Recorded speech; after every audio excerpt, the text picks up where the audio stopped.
swim with me? Yeah, but... There we go.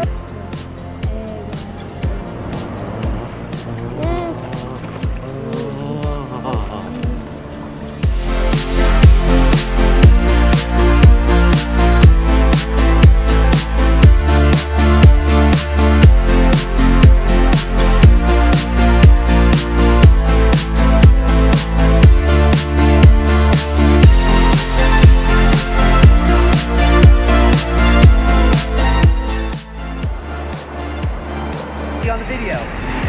Put it on your...